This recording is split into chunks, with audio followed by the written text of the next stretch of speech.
પરમાત્મા પણ પ્રેમથી પમાય છે. હમણાં થોડા સમય ઉપર મારે ત્યાં અમેરિકાથી એક બહેન આવી હતી. તેનો સાદો વેશ તથા વ્યવહાર જોઈને એમ થાય કે આટલી નાની ઉંમરમાં આ બાઈ વેરાગણ તો નહીં થઈ ગઈ હોય ને. વાત વાતમાં તેણે જણાવ્યું કે હવે મારે મારા દેશમાં જવાનું થશે, પણ મારું મન તો અહીં ભારતમાં જ રહી જવા માંગે છે. કેમ કે આ દેશમાં ભલે મારા દેશ જેટલી ભૌતિક સુખ સુવિધા ન હોય, પણ અહીં પ્રેમ છે. માણસને માણસ પ્રત્યે લાગણી છે. એક વ્યક્તિને સુખપૂર્વક જીવવા માટે ભૌતિક સુખ સુવિધા કરતાં પ્રેમભરી હૂંફની વધુ જરૂર હોય છે. ભૌતિક સુખો ના હોય, પણ જો પ્રેમની હૂંફ હોય તો વ્યક્તિ હસતા હસતા જીવન જીવી શકે. પણ જો સુખ સાહેબીના ઢગલા ઉપર વ્યક્તિને બેસાડી દીધી હોય, પણ પ્રેમનો કણ ના હોય, તો તે ઢગલો આંતર અશાંતિની આગમાં પેટ્રોલ છાંટવાનું જ કામ કરશે. ભૌતિક સાહેબીએ આપણને લાગણીહીન મશીન બનાવી દીધા છે, જ્યારે અહીં માણસ મશીન નથી, પણ ચેતનાયુક્ત જીવંત જીવન જીવી રહ્યો છે. પેલી બહેન બોલી રહી હતી. મને થયું કે આપણને ભૌતિક સાહેબીની ભૂખ લાગી છે, એટલે અમેરિકા તરફ દોડી રહ્યા છીએ, અને અમેરિકનો તેનાથી ધરાવા લાગ્યા છે, એટલે ધબકતા જીવનને જોવા પામવા અહીં આવી રહ્યા છે. બંનેની આવશ્યકતાઓ તથા અપેક્ષાઓ જુદી જુદી છે. ડહાપણ તો બંનેનો સમન્વય કરવામાં છે. માણસાઈ કે લાગણીઓને ચગદી નાખીને સમૃદ્ધિ મેળવી નથી, તેમ સમૃદ્ધિના દુશ્મન થઈને પણ જીવવું નથી. આ બંનેનો યોગ જ નહીં, એકબીજાના પૂરક પણ બનાવી શકાય છે. પતિને પત્ની ઉપર સાચો પ્રેમ હોય, તેવી જ રીતે પત્નીને પતિ ઉપર સાચો પ્રેમ હોય તો તે અધ્યાત્મ માર્ગનો શત્રુ નહીં, મિત્ર પણ થઈ શકે. આવો પારસ્પરિક પ્રેમ એ પાપ નહીં, પણ જીવન છે. ઋષિ મુનિ સંતોમાંથી ઘણાને જીવનમાં એની સાબિતી મળી શકે છે. આવા પ્રેમથી બંને એકબીજાથી પકડાયેલા રહે છે. આ કલ્યાણકારી પકડ છે. જેને સંસારની સર્વોચ્ચ મહત્તાની પરાકાષ્ઠા પોતાનામાં જ જણાય છે, એવી વ્યક્તિ કોના ઉપર શ્રદ્ધા કરે? પોતાનાથી શ્રેષ્ઠ, મહાન, શક્તિશાળી તત્વના અસ્તિત્વના સ્વીકાર વિના શ્રદ્ધાની શક્યતા લગભગ નથી હોતી. પરમેશ્વરવાદી વ્યક્તિ પરમાત્મામાં, માત્ર આત્મવાદી પરમાત્માનું નહીં, પણ આત્માનું જ અસ્તિત્વ માનનાર કોઈ સંત, સાધુ કે આચાર્ય કે સિદ્ધ વગેરે ઉચ્ચ કક્ષાના આત્માઓમાંથી કોઈ એકને કે ઘણાને સર્વશ્રેષ્ઠ માની તેના પ્રત્યે શ્રદ્ધા કરે. જો કે કોઈ વ્યક્તિમાં કલ્પેલી સર્વશ્રેષ્ઠતા કદી સર્વમાન્ય નથી હોતી. ભિન્ન ભિન્ન સંપ્રદાયો, પંથોના સર્વોચ્ચો પોતાના સંપ્રદાયોમાં ભલે ભગવાનના એ ભગવાન થઈને પૂજાતા હોય, પણ સંપ્રદાયની સીમા બહાર તેમનું તેવું મૂલ્ય તો હોય નહીં. ઘણી વાર તો કાંઈ જ મૂલ્ય નથી હોતું. કેટલીક વાર તો બે નજીકના સગા ભાઈ જેવા સંપ્રદાયો એકબીજાના મહાપુરુષોને કાનના કીડા ખરી પડે તે રીતે નિંદતા હોય છે. કોણે આત્મ સાક્ષાત્કાર કર્યો છે તે સાબિતીનો વિષય નહીં, પણ શ્રદ્ધાનો વિષય છે. એટલે કે આ ક્ષેત્રમાં એવા પણ લોકો ઘૂસી ગયા છે જેમને આત્મ સાક્ષાત્કાર તો શું, પણ અધ્યાત્મની પ્રથમ ભૂમિકા પણ પ્રાપ્ત નથી થઈ હોતી. પ્રચારના જોરે આવા અસંખ્ય માણસો પૂજાય છે. શ્રદ્ધાનું આ કરુણ દ્રશ્ય જ ગણાય. મારા એક ઓળખીતા ભગવાન પોતાને સર્વોચ્ચ, સૌના સ્વામી માને છે. એટલું જ નહીં, તે સૌને કહે છે કે તું સૌનો સ્વામી છે, તારો સ્વામી કોઈ નથી. અનુયાયી વર્ગની જડતા તો જુઓ. આવું સાંભળ્યા પછી પણ તેઓ પેલા ભગવાનને પોતાના સ્વામી તથા પોતાને દાસ માને છે. પગમાં માથું મૂકીને મોક્ષ માંગે છે, અને પેલા ભગવાન સૌના શરણદાતા થઈને સૌને મોક્ષ આપે છે. સૌનો સ્વામી, સૌના સ્વામીઓને સૌના સ્વામી છો એવું કહી કહીને પોતાના પગમાં આળોટતા કરે છે, અને પેલા આળોટતા થાય છે. કારણ કે બંને પક્ષે પોપટિયું જ્ઞાન છે, એટલે બોલવામાં અને વર્તાવમાં કશો જ મેળ નથી. આ વ્યક્તિ પૂજકો મૂર્તિ પૂજકો કરતા પણ ઘણા ઉતરતી કક્ષાના છે. નાસ્તિકોમાં પોતાની જાત ખપાવનાર વર્ગ પણ મહાનાસ્તિક યા સર્વોચ્ચ નાસ્તિકમાં શ્રદ્ધા ધરાવતો હોય છે. એટલે તો ગીતાને કહેવું પડ્યું છે, શ્રદ્ધામયોયમ પુરુષો યો યચ્છદઃ સ એવ સહ. વ્યક્તિ માત્ર શ્રદ્ધામય છે. જેને જેવી શ્રદ્ધા હોય તેવી થાય. શ્રદ્ધાની અનેકવિધ વિચિત્રતા વચ્ચે પણ પૂરો સમાજ સાચી કે ખોટી શ્રદ્ધાથી પકડાયેલો છે. ગુરુ, રાજા, માતા, પિતા, વડીલો વગેરે પ્રત્યે શ્રદ્ધા રહે તે કલ્યાણકારી છે.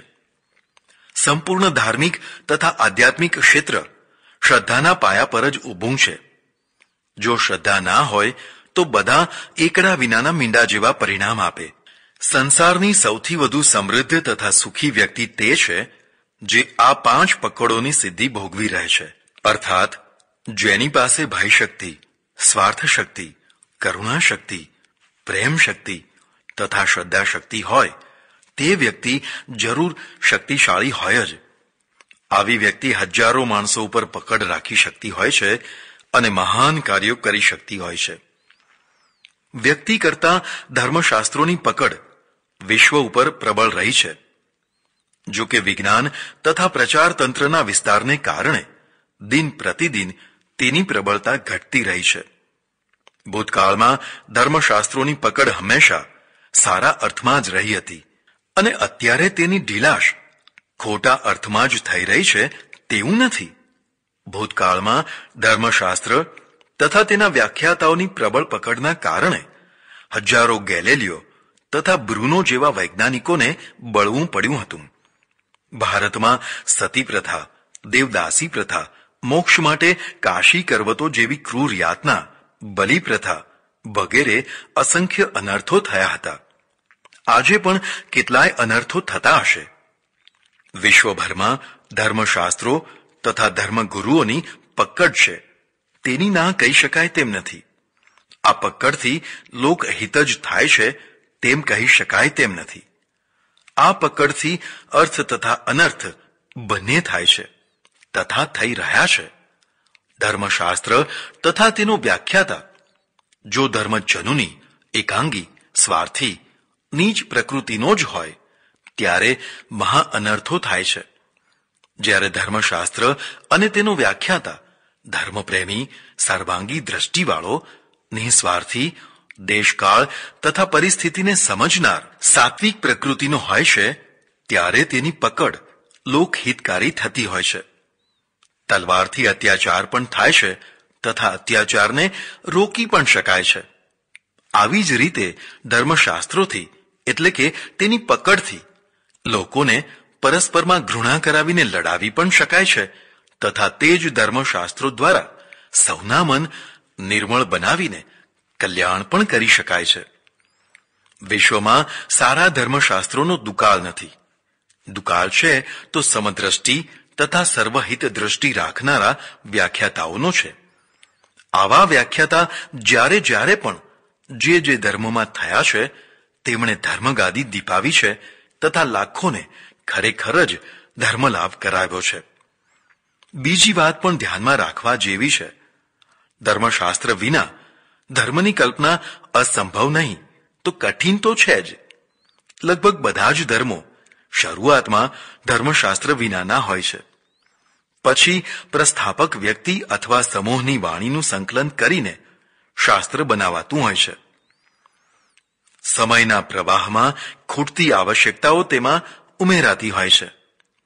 આવી સંગ્રહિત વાણીનો કોઈ વિરોધ કરે અથવા તેમાં ભૂલો ના કાઢે એટલા માટે પાછળથી તેને ઈશ્વરીય વાણી, આર્ષવાણી, સર્વજ્ઞની વાણી વગેરે સંજ્ઞાઓથી સર્વદેશ, સર્વકાળ તથા સર્વ પરિસ્થિતિમાં સર્વથા પ્રમાણિત સિદ્ધ કરવામાં આવે છે. આવી રીતે લગભગ દરેક શાસ્ત્ર બન્યું હોય છે. વ્યાખ્યાતાઓ સતત અને ભારપૂર્વક તેની જ પ્રમાણભૂતતા ઉપર ભાર મૂકીને લોકમાનસને જકડી લેતા હોય છે. આ રીતે લોક સમૂહ કોઈને કોઈ ધર્મ ગ્રંથથી પકડાયેલો રહેતો હોય છે. આવી પકડ વિના કોઈ સંપ્રદાય કે પંથ ચિરંજીવી ના થઈ શકે. આપણા મૂળ શાસ્ત્રનું નામ વેદ છે. દુર્ભાગ્યવશ આ મૂળ ધર્મગ્રંથ ધર્મગુરુઓએ કદી લોકભોગ્ય નથી થવા દીધો. એટલે જે અસર કુરાનની પ્રત્યેક મુસ્લિમ ઉપર તથા બાઇબલની પ્રત્યેક ખ્રિસ્તી ઉપર છે, તે અસર વેદની પ્રત્યેક હિન્દુ ઉપર નથી. લોકો માત્ર વેદ શબ્દ જ જાણે છે. વેદ ભણવાની વાત તો દૂર રહી, વેદના પુસ્તકનું દર્શન પણ બહુ થોડા જ માણસોએ કર્યું હશે. પોતાના જ ધર્મગ્રંથની પોતાના જ વિદ્વાનો દ્વારા આટલી સંકુચિતતાનો બીજો નમૂનો તમને ક્યાંય નહીં મળે. બીજા ધર્મવાળા પોતાના ધર્મગ્રંથો મફત અને તે પણ આદરપૂર્વક વહેંચતા હોય છે, જ્યારે આપણા ધર્માચાર્યોએ કડકમાં કડક વ્યવસ્થા કરી કે બ્રાહ્મણ સિવાય બીજા કોઈથી વેદ ભણાય જ નહીં. જો ભણે તો તેના મોઢામાં ધગધગતો લોખંડનો 10 આંગળનો સળિયો ખોસી દેવો. એટલે વેદ વિદ્યા માત્ર સીમિત વર્ગ પૂરતી જ રહી ગઈ. જે વર્ગ પૂરતી આ વિદ્યા રહી ગઈ તે વર્ગે પણ જો વેદો પ્રત્યે ધ્યાન આપ્યું હોત તો પણ ઠીક હતું. એકવાર 2,500 બ્રાહ્મણોની વસ્તીવાળા એક શહેરમાં મારા પ્રવચનો ચાલતા હતા. બોલાવનાર તથા શ્રોતાગણ બ્રાહ્મણોનો જ વધારે હતો. મેં સભામાં જાહેર કર્યું, જેના ઘરમાં 4 વેદો હોય તે હાથ ઊંચા કરે. એકે હાથ ઊંચો ના થયો. 3 માટે, પછી 2 માટે અને છેવટે 1 માટે કહ્યું તો પણ એક પણ હાથ ઊંચો ના થયો. જો બ્રાહ્મણોની જ આ દશા હોય તો બીજાનું તો કહેવું જ શું.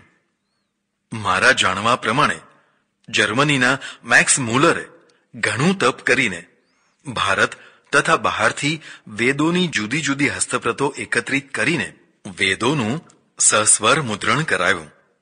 તેની પ્રત સ્વામી દયાનંદજીએ મંગાવી અને પછી તેમણે ભાષ્ય સહિત પૂરો યજુર્વેદ તથા 6 મંડલ સુધીનો ઋગ્વેદ મુદ્રિત કરાવ્યો.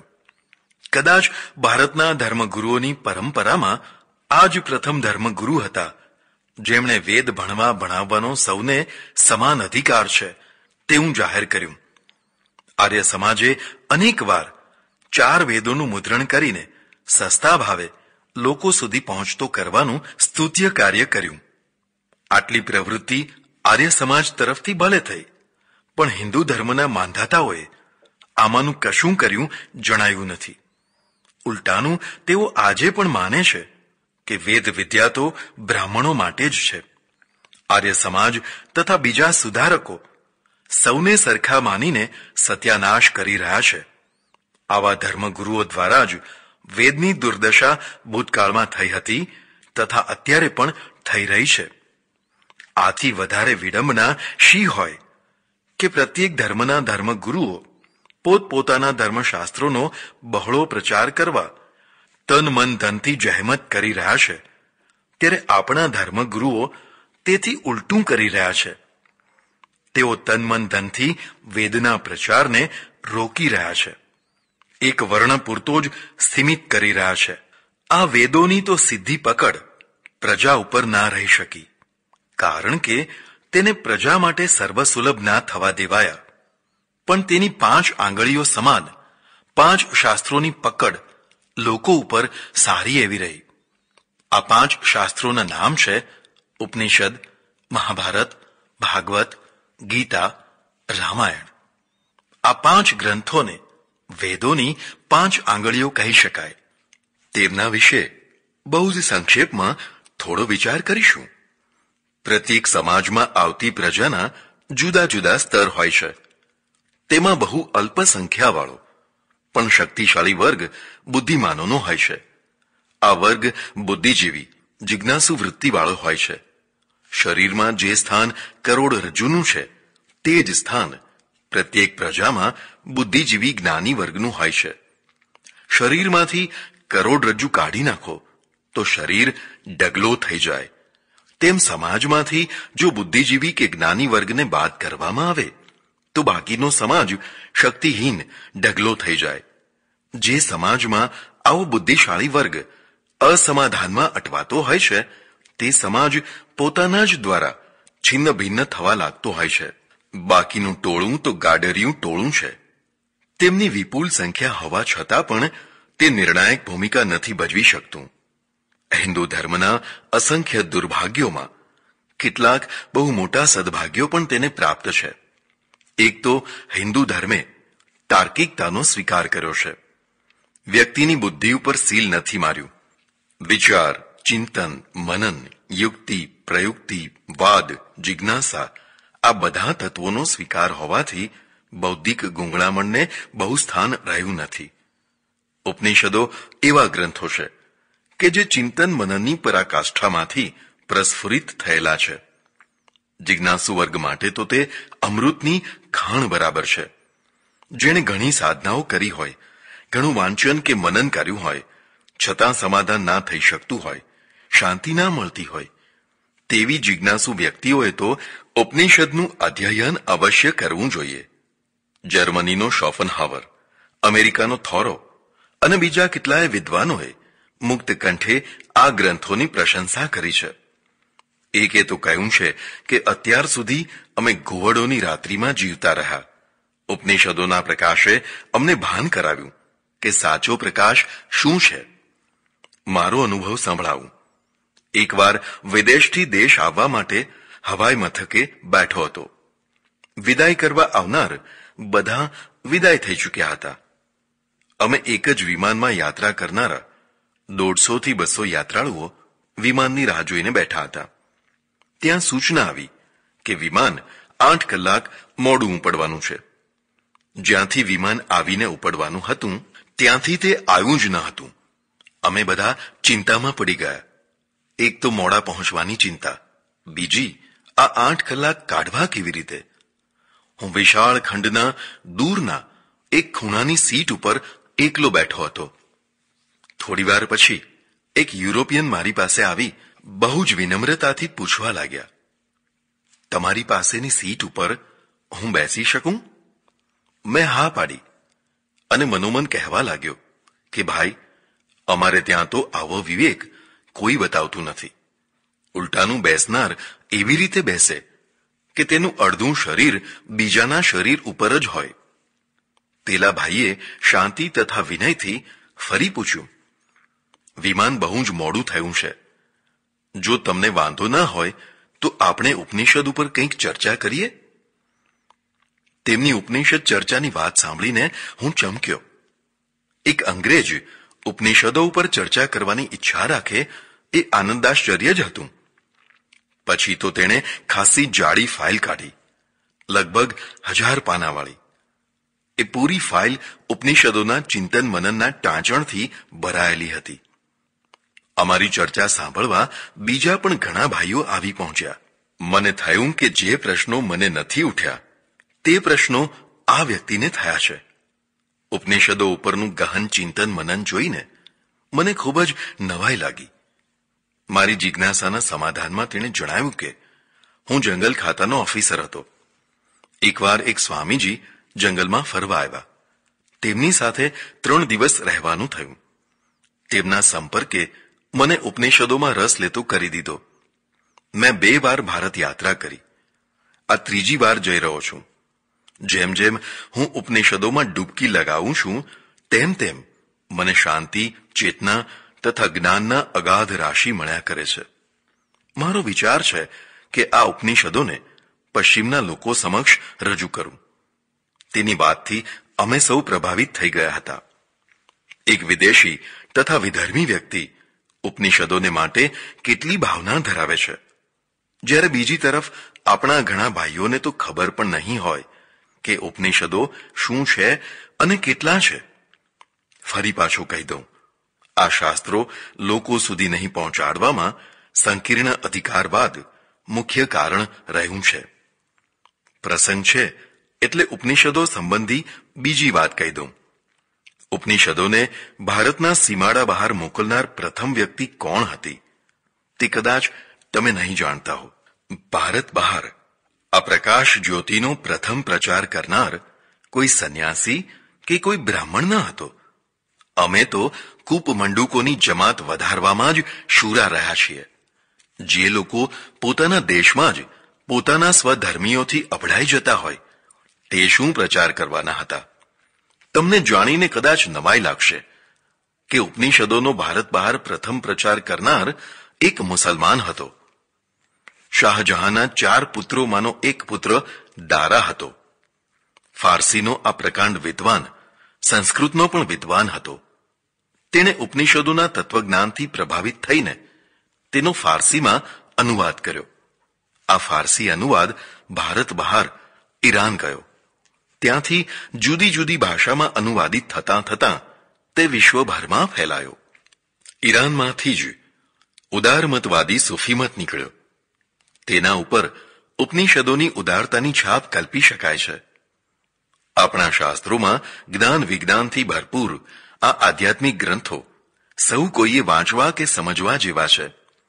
ઓછામાં ઓછા જો તમે વૃદ્ધાવસ્થા સુધી પહોંચી ગયા હો તથા હજી પણ તમારું આધ્યાત્મિક સમાધાન ના થઈ શક્યું હોય, આત્મા પરમાત્મા સંબંધી અનેક પ્રશ્નોથી તમારું મસ્તિષ્ક ઘેરાયેલું રહેતું હોય તો ઉપનિષદોનું અધ્યયન કરો. તમને સમાધાન તથા શાંતિ બંને આપશે. પણ હા, એક વાત યાદ રાખજો, ઉપનિષદો કોઈ નોવેલ નથી કે એક રાતમાં સડસડાટ વાંચીને ગ્રંથ પૂરો કરી નાખો. ઉપનિષદો વાંચવાનો નહીં પણ ભણવાનો ગ્રંથ છે.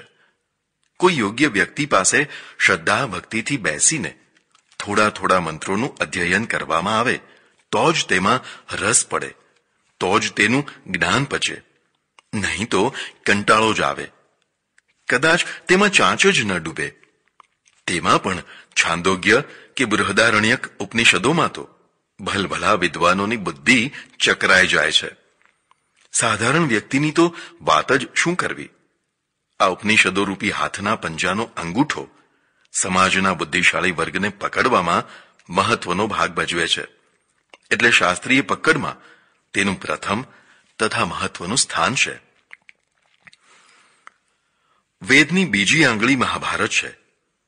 મહાભારતના રચયિતાનો દાવો છે કે જે આમાં છે તે જ વિશ્વમાં છે, જે આમાં નથી તે ક્યાંય નથી. મહાભારતનો મહિમા એટલો બધો છે કે તેને 5મો વેદ કહેવામાં આવે છે. મહાભારતમાં જીવનના એકે એક પ્રસંગ, પાત્રો તથા પરિસ્થિતિઓને વણી લેવામાં આવ્યા છે. કાગડા કૂતરાઓની કથાઓથી માંડીને રાજા મહારાજા તથા જ્ઞાની તત્વજ્ઞાનીઓની કથાઓ પણ તેમાં વર્ણવવામાં આવી છે. જેને વ્યવહાર શીખવો કે સમજવો હોય તેણે મહાભારતનું અધ્યયન અવશ્ય કરવું જોઈએ. એટલે જીવનની આંટી ગોટીઓની રજે રજ ઝલક મહાભારતમાં જોવા મળશે. 1,00,000 શ્લોકોવાળો ક્લેવર તથા જ્ઞાનની દ્રષ્ટિએ મહાન ગ્રંથ હિન્દુ પ્રજાને મળ્યો. પણ અંધશ્રદ્ધા યા વહેમી માન્યતાઓને કારણે આ ગ્રંથનો પણ સમાજ પૂરેપૂરો લાભ નથી લઈ શકતો. ધાર્મિક ક્ષેત્રમાં એક એવી માન્યતા ઘર કરી ગઈ છે કે મહાભારત વાંચવાથી ઘરમાં ઝઘડા થાય છે, કારણ કે મહાભારતમાં ઝઘડાની વાતો જ ભરેલી છે. અમે આશ્રમમાં એકવાર મહાભારતની કથા રાખી. 2 મહિના ઉપર એ કથા ચાલી. લોકો મને ચેતવતા રહ્યા, જોજો હો, મહાભારતની કથા તો શરૂ કરી છે પણ કંઈ ક્લેશ ના થાય. જો કે પરમાત્માની કૃપાથી એવું કશું ના થયું. પણ લોકો મહાભારતની કથાથી જ નહીં, મહાભારતનો ગ્રંથ ઘરમાં રાખતા પણ ડરતા હોય છે. આટલા મહાન ગ્રંથની અંધશ્રદ્ધા યા વહેમીપણાથી આટલી મોટી દુર્દશા થઈ તે જોઈને કોને દુઃખ નહીં થાય. જો કે એક રીતે મહાભારતના કથા સમયમાં ઘરમાં ઝઘડા થવાનું કારણ પણ ખોટું નથી. જરા વિચાર કરો, 1,00,000 શ્લોકવાળો આ મહાન ગ્રંથ રોજના 2 કલાક માત્ર ભાવાર્થ સાથે વાંચવામાં આવે તો પણ લગભગ 3 વર્ષ પૂરા થાય. 3 વર્ષ જેવા લાંબા ગાળામાં એવું ક્યું ઘર હશે જેમાં ઝઘડા ના થતા હોય? 3 વર્ષ તો બહુ લાંબી વાત છે. કેટલાક ઘરોમાં તો પ્રત્યેક સપ્તાહમાં એક વાર તો ઝઘડો થતો જ હોય છે. જો કે કેટલાક ઘરો તો એક દિવસ ઝઘડા વિનાનો જવા નથી દેતા હોતા. જે બહુ જ શાંતિવાળા તથા સમજવાળા ઘરો છે તેમાં પણ કોઈ વાર તો તણખા ઉડતા જ હોય છે. ઝઘડો જીવતા માણસો કરતા હોય છે. મર્દાને કોઈ ઝઘડો નથી હોતો. સ્મશાનમાં જઈને જોજો, 3x6ની જગ્યામાં હજારો માણસો એક સાથે સૂતા છે. જે જીવતા હતા ત્યારે વેંત વેંત જગ્યા માટે ધાર્યું ફેરવતા હતા, તે હવે કોઈને આઘોખસ એમ નથી કહેતા. ઉલટાનું બીજા લોકોને કહે છે કે આવો ને ભાઈ, અહીં ઘણી જગ્યા છે. મર્દાને કોઈ ઝઘડો નથી હોતો, જીવતાને જ ઝઘડા થતા હોય છે. તેમાં પણ જેનો સંપર્ક વધારે, જેની સાથે લાગણીઓના તાણાવાણા વણાયા હોય, જેની સાથે હિત તત્વ સંકળાયું હોય, તેની સાથે હંમેશા ઝઘડા થવાની શક્યતાઓ હોય જ છે. ભાઈ ભાઈ, મિત્ર મિત્ર, પુત્ર પિતા, સગા સગાઓ વગેરેમાં સંપર્ક તથા હિત તત્વ વધારે સંકળાયેલું હોવાથી તેમનામાં વારંવાર ઝઘડા થતા હોય છે. વિશ્વમાં સૌથી વધુ ઝઘડા પતિ પત્નીઓમાં થતા હોય છે, કારણ કે સૌથી નિકટનો સંબંધ તેમનો છે. પરસ્પરના હિત તથા અપેક્ષાઓ પતિ પત્ની વચ્ચે સૌથી વધારે હોય છે. લાગણીઓની કોમળતા તથા નાજુકતાનું ક્ષેત્ર પણ પતિ પત્નીમાં સવિશેષ રહેતું હોય છે. એટલે નાની નાની બાબતોમાં પણ લાગણીઓ ઘવાતા વાર નથી લાગતી. પ્રેમની પીઠિકા લાગણી છે, અને લાગણીઓ હંમેશા નાજુક તંતુઓથી અવલંબિત હોય છે. આ તંતુઓ આઘાત પ્રત્યાઘાતને સહી નથી શકતા હોતા. લાગણીઓની તીવ્રતા જેટલી પ્રબળ, તેટલી જ તેની નાજુકતા વધારે. તીવ્ર પ્રેમની ગાડી બહુ જ તીવ્રતાથી પાટા ઉપરથી ઉથલી પડતી હોય છે. એટલે તમે જોશો કે તીવ્ર પ્રેમના પૂરમાં થયેલા લગ્નો બહુ ઓછા આયુષ્યવાળા હોય છે. જે તીવ્ર લાગણીઓએ બંનેને એકબીજાથી રહી ન શકાય તેવી સ્થિતિમાં મૂકી દીધા, તે જ તીવ્ર લાગણીઓ વિલોમ રૂપે એકબીજાને ફૂટી આંખે જોવા તૈયાર ન થાય તેવી સ્થિતિમાં પણ મૂકી દેતા વાર નથી કરતી હોતી. પતિ પત્નીનો સંબંધ બીજા કોઈ સંબંધ કરતા વધુ આત્મીયતા તથા નિકટતાનો હોવાથી વારંવાર પ્રેમ તથા કલહના પ્રસંગો આવતા જ રહેતા હોય છે. સમજણ, વિવેક, ક્ષમા તથા ઉદારતા જેવા સદ્ગુણો જો સારા પ્રમાણમાં વિકસ્યા હોય તો જ કલહનું પ્રમાણ ઘટાડી શકાય છે. જો આ ગુણો ના વિકસ્યા હોય તો પતિ પત્નીનો સંબંધ માત્ર પારસ્પરિક લોહી પીવાનો જ બની રહેશે. એક નાના સરખા ગામમાં એક ગરીબ મિયા બીબી રહે. દરિદ્રતા, અસંસ્કાર તથા અમર્યાદાનો યોગ ક્લેશ અને કંકાસના જ ફળ આપતો હોય છે. મિયા બીબી વારંવાર ઝઘડ્યા કરે. મિયા કશું કમાય નહીં, બેકાર રખડ્યા કરે. બીબી વૈતરું કરી અને ઘર ચલાવે. બેકાર મિયા રૂઆબ કરે. દૂધણી ભેંસ પાટું મારે ને તો સહન થાય, પણ વાંજણી ભેંસની પાટું કોણ સહન કરે? કમાતા પુરુષની લાત સહન થાય, પણ બેકાર અને રખડતા નિર્ધન પુરુષની લાત કોણ સહન કરે? શરૂમાં મિયાના રૂઆબને બીબીએ સહન કર્યો, પણ પછી તે પણ સામે રૂઆબ કરતી થઈ ગઈ. એટલે શરૂ થયો કલહ. દિન પ્રતિદિન તે વધતો જ ગયો. જ્યારે જ્યારે પણ કલહ ચરમ કક્ષાએ પહોંચે ત્યારે બંને વચ્ચે અબોલા થઈ જાય.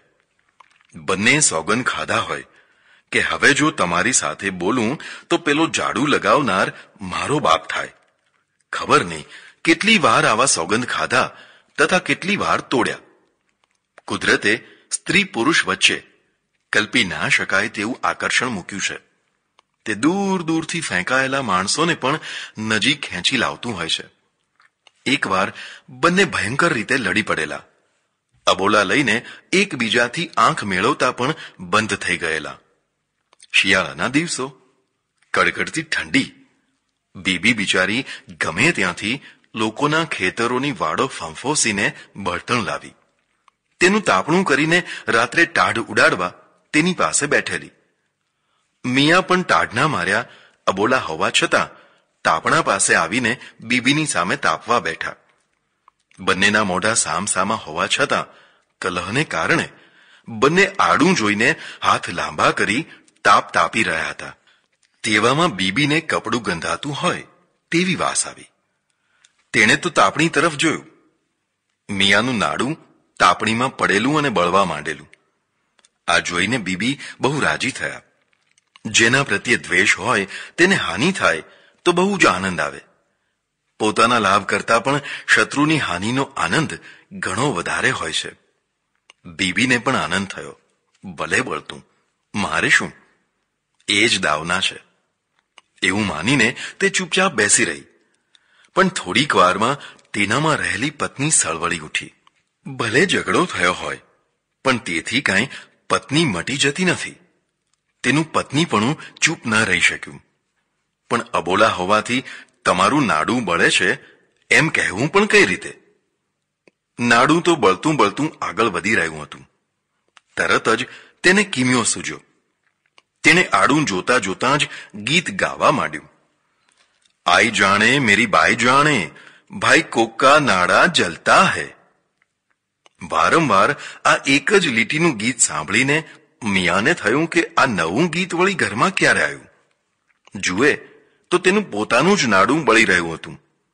જટ દઈને તેને બુજાવી દીધું. પણ પછી પેલા ગીતનો પાછો જવાબ તો આપવો પડે, અને તે પણ ગીત દ્વારા જ, નહીં તો અબોલા તૂટી જાય. એટલે મિયાએ પણ ગાયું, લડતી હૈ ઝગડતી હૈ પણ રાંડ ઘર કી ખબર રખતી હૈ. કહેવાની જરૂર નથી કે બંનેના અબોલા તૂટી ગયા. રીસ પછીની પ્રીત સવાઈ થઈને પાછી આવતી હોય છે. હું તમને કહું છું, આ દોહરો યાદ રાખી લેજો. કોઈક વાર ગાવા કામમાં આવશે.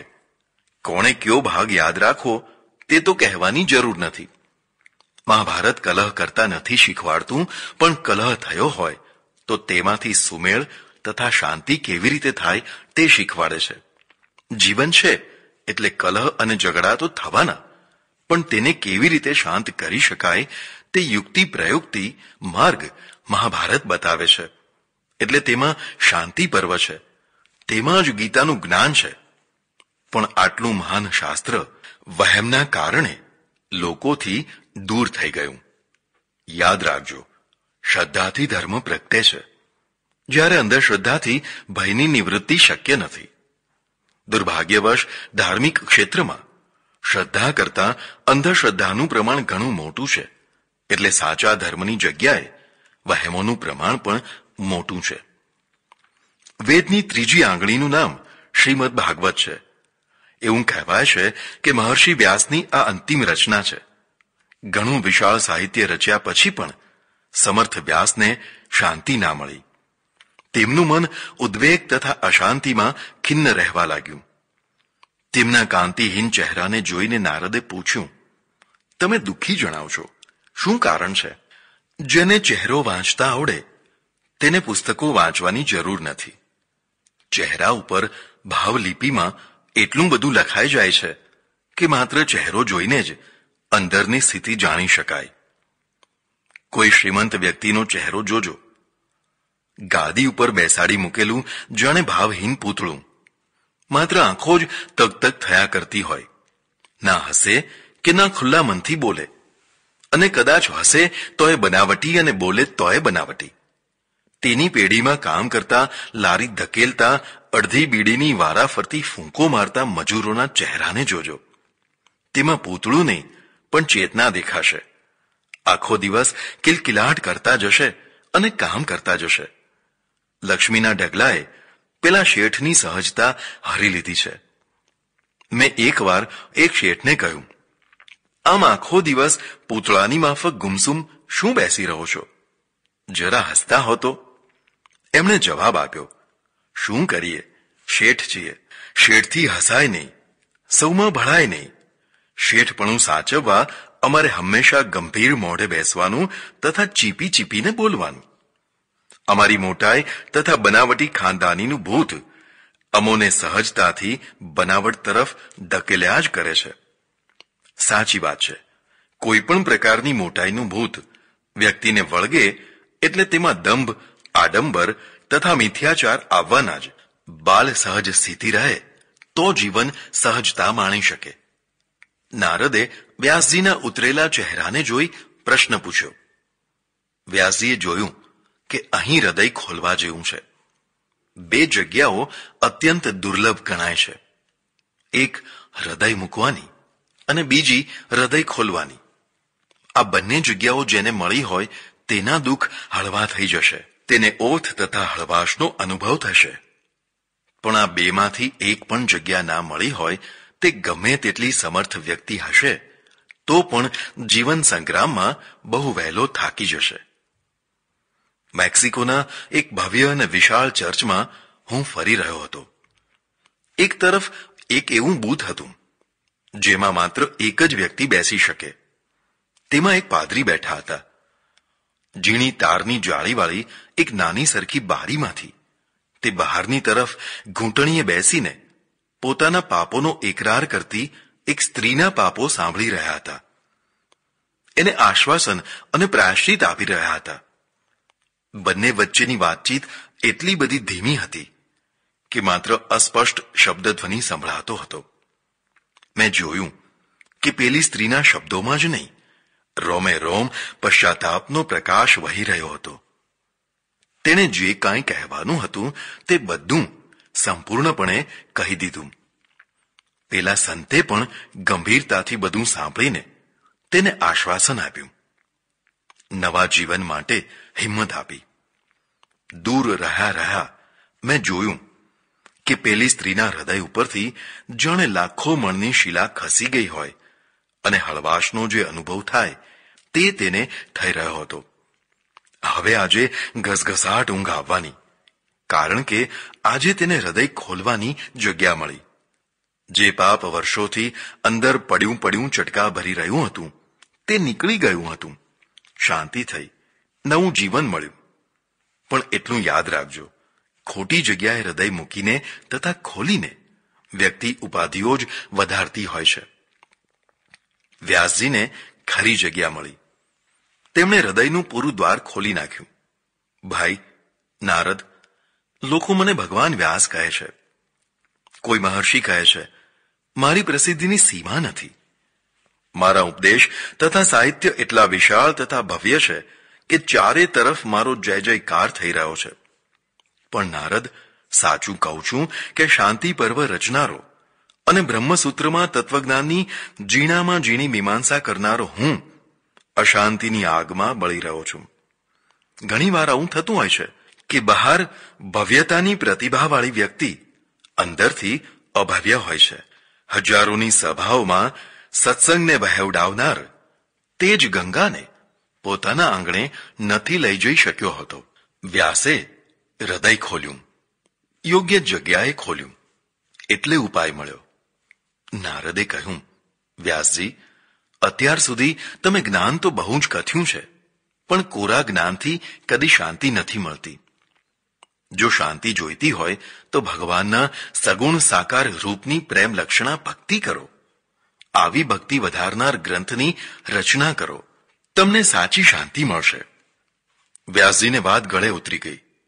તેમણે કલમ ઉપાડી અને બ્રહ્મસૂત્રના બીજા સૂત્રને જન્માદ્યસ્ય યતઃથી શરૂ કરી સત્યમ પરમ ધીમહીનું મંગલાચરણ કરી બ્રહ્મસૂત્રના નિર્ગુણ નિરાકાર બ્રહ્મને સગુણ સાકાર રૂપમાં બાલકૃષ્ણને પ્રસ્થાપિત કરી પ્રેમલક્ષણા ભક્તિ ગ્રંથની રચના કરી. એમ કહી શકાય કે વ્યાસ સાહિત્યની આ પુરવણી પરિશિષ્ટ થઈ. કોઈ વિદ્વાન ઘણું ઘણું રચી ચૂક્યો હોય પણ પછી ખ્યાલ આવે કે મહત્વની વસ્તુ તો રહી ગઈ છે. તે મહત્વની વસ્તુની પૂર્તિ કરવા પરિશિષ્ટ રચે, તેમ વ્યાસજીએ ભાગવતની રચના કરી. ભાગવતની વિશેષતા તેનો ભાગવત ધર્મ છે. ભાગવત ધર્મ એટલે ઊંચ નીચના મનુષ્ય રચિત ભેદભાવ વિના સૌ કોઈ મનુષ્યને પરમાત્માને પ્રેમ કરવાનો તથા પામવાનો સરખો અધિકાર.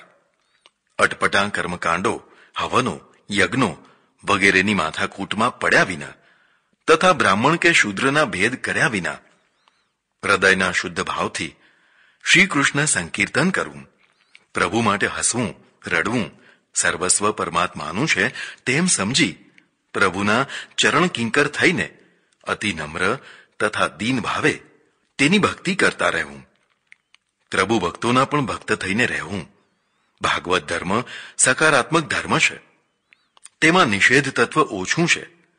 યોગની માફક આહારાદિના કર્મકાંડની માફક પાત્ર કુપાત્રના, જ્ઞાનની માફક સાધન ચતુષ્ટહીનતાના તથા અન્ય કંઈ કેટલાય પ્રકારના નિષેધો તરફ ભાગવત ધર્મે બહુ ભાર નથી મૂક્યો.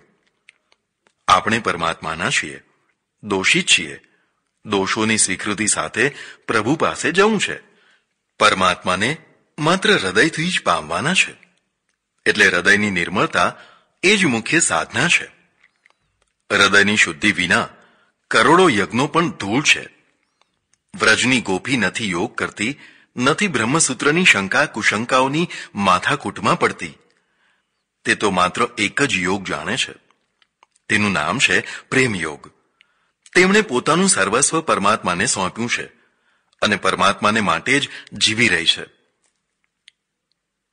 એટલે યોગીઓએ દુર્લભ એવું પરમ તત્વ એક ગોપીઓની આગળ નૃત્ય કરે છે.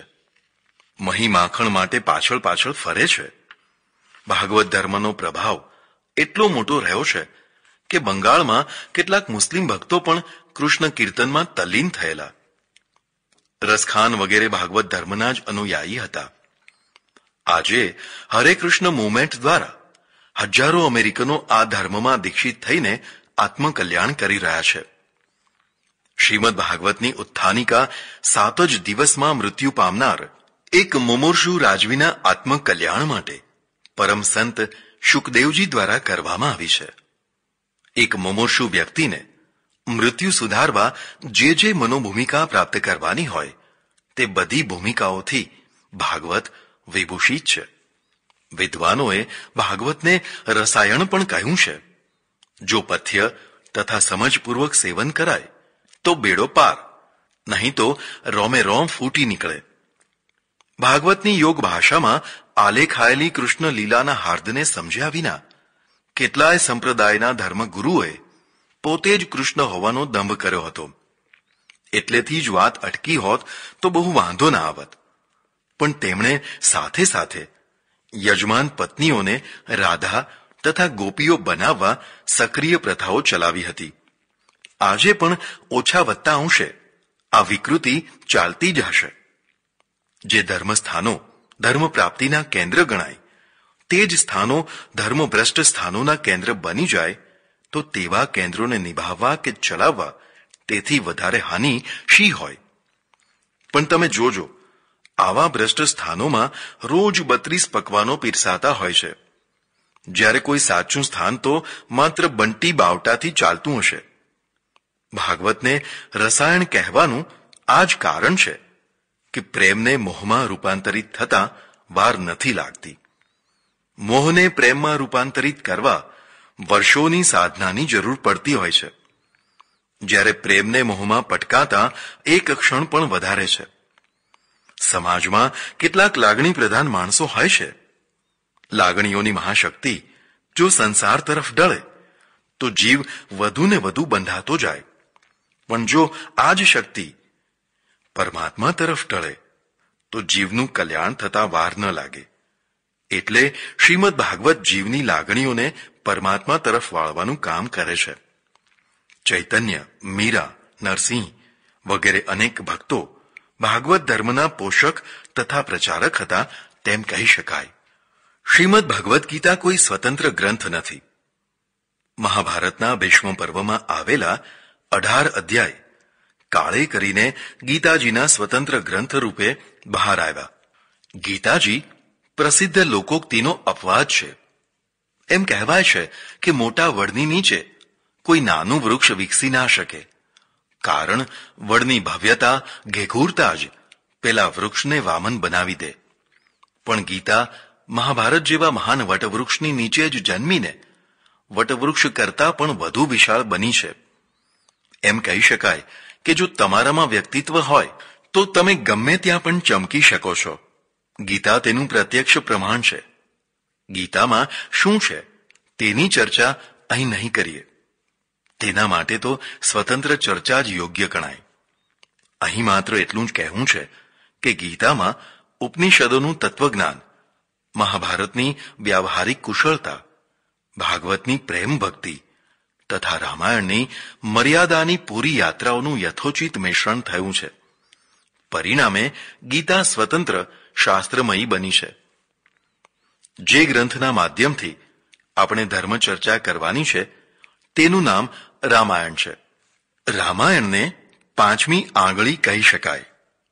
તેની વિશેષતા પણ જાણવા જેવી છે.